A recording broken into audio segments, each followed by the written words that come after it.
法國真要把從中國掠夺走的文物還回来吗？我們在新华社以及大象新聞都能看到对應的報道，具体内容是法国国民議會以170票贊成、0票反对的全票結果，通過了一項简化殖民時期掠夺文物歸還程序的法案。但各位不要高興得太早，這個事兒8字剛瞄了半撇，其實在此之前，此項法案已經在參議院通過了。甚至现场的議員還引用了法國文豪維克多·雨果在1861年的那封信件。雨果當年強烈譴責英法聯軍劫掠圓明園的行為，並寫道：總有一天，法蘭西能脫胎換骨，將這不義之財歸還被搶掠的中國。甚至還有法國議員在發言中感慨，雨果希望的一天終於到來。之後，在2026年4月13日，法國國民議會全票通過了這項文物歸還框架法案，然後國內的媒體才開始報道這件事兒。不過各位要看清楚，法案本質上是針對1815年至1972年間法國通過殖民、戰爭等方式獲取的文物，簡化一個歸還的審批流程。它只是在參議院和國民議會通過，未來還需要總統簽字通過。在這個法案通過之後，仍然還需要中法雙方通過外交渠道提出要求，具體協商，提供證據，完成法律程序。這中間涉及文物鑑定、所有權確認、運輸安全等一系列複雜環節，預計會是一個漫長的過程。我們樂觀估計一下，從法案落實到首批文物實際歸還，可能還需要幾年，甚至更長的時間。我們作為看展的遊客，還需要耐心等待一段時間。當然，一切的大前提是法國不是口嗨，不是只討好那些前殖民地，而是真的要文明一次。所以现在還是淡定一點，別光看他們怎麼說，還得看他們後續怎麼做。我想在這個時代，應該沒有人會盲目相信那些白皮說的話吧。另一件事就是這個新聞出來之後，我在評論區看到很多人說，回來還不如不回來了。之所以有人這樣說，無外乎是因為去年年底南京有人监守自盜，對文物下手了，導致很多人對博物館失去了信任。他們可能不知道，涉案的人已經被懲辦了，一共29人涉案，5人已經去世了，剩餘的24人都被查處了，包括那位徐院長。這叫做積德金銀總是空。而且今年官方要求全國博物館統計文物，就是為了把近似的情況揪出來。要知道，貪婪是人性的一部分，當誘惑擺在眼前，總會有經不住誘惑的人去觸碰底線，也總會有不斷升級的防禦手段去對抗他们。有白晝就會有黑夜，有黑夜也會有白晝，所以大家還是不要喪失信心，不要因為經過一次黑夜，從此就拒絕睜眼了，那只會讓你錯過更多的光明。現在我們展望一下未來吧，如果法國歸還文物這件事能順利落實的話，我們將來有望在回歸後的新展中看到哪些新文物呢？第一組就是圆明園文物了。在1860年第2次鴉片戰爭期間，英法聯軍攻入北京，洗劫並焚燒了圓明園這座萬園之園。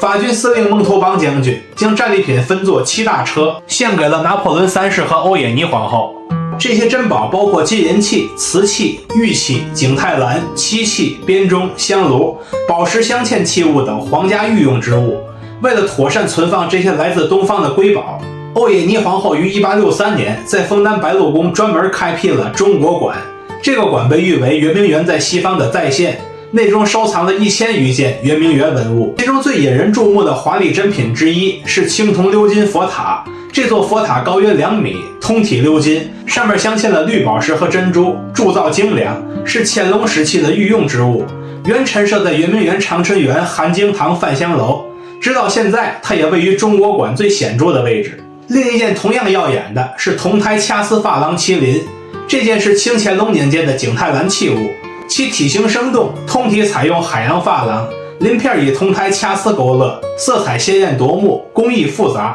是典型的宮廷瑞獸陳設品。歐也妮皇后特別喜歡它，曾將其置於宮廷的私人套房枕邊，視為心愛之物。此外，還有藏傳佛教禮器金曼扎，這件器物通體如意花紋，閃閃發光，鑲嵌珍珠、綠松石、珊瑚等多種寶石，金光與寶石交相輝映，華麗無比。它也叫做綠松石壇城。它原是圓明園收藏的佛教供器，是清代對藏傳佛教尊崇的具象化體現。之後被掠奪到了法國。最可氣的是，2015年它還被盜了，是在博物館中被明搶了，而且迄今都沒有被追回，可見放在法國也不怎麼安全。除了北京圓明園之外，山西流失的壁畫和造像也有部分進入了法國，其中就包括我去過的雲岡石窟，其中第16窟的交角菩薩像就在20世紀初被盜，現藏於法國巴黎瑟努斯基博物館。如今雲岡石窟這個位置仍然是空蕩蕩的，當然這都是妄圖啊，因為我近些年去了3次雲岡石窟，16窟就一直在修繕，所以一直沒能拍到一手素材。除此之外，山西洪洞廣勝寺的下寺是以壁畫而聞名的，如今我們去那邊還能看到水神堂的壁畫。其實大雄寶殿之內本該還有元代的藥師佛佛繪圖，如今這個壁畫大部分都流失到了美國的大都會藝術博物館，其中的少部分殘片則流失到了法國的集美博物馆。說到法國的集美博物館，他們這邊的中國文物可真不少。這邊有一個非常精美的銅像尊，是從湖南出土的，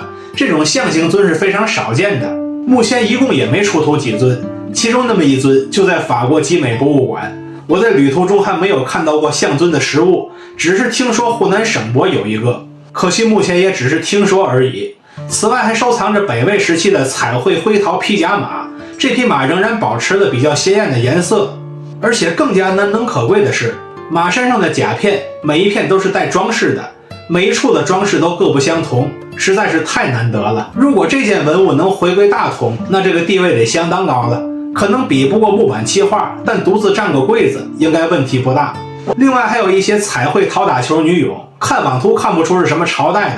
但根據這個外形来看，這10之8九是唐朝的文物，而且造型非常栩栩如生。如果這些東西能回歸的話，它在西安可能混不上镇馆之寶，但也絕對是重要的看点了。挖网图我们就挖到這兒，希望將來能看到實物。其實我個人一直想做一個選題，那就是去到國外拍攝那些流失海外的中國文物，但是困難點在於出國拍攝的成本略高了，只恨財力不足。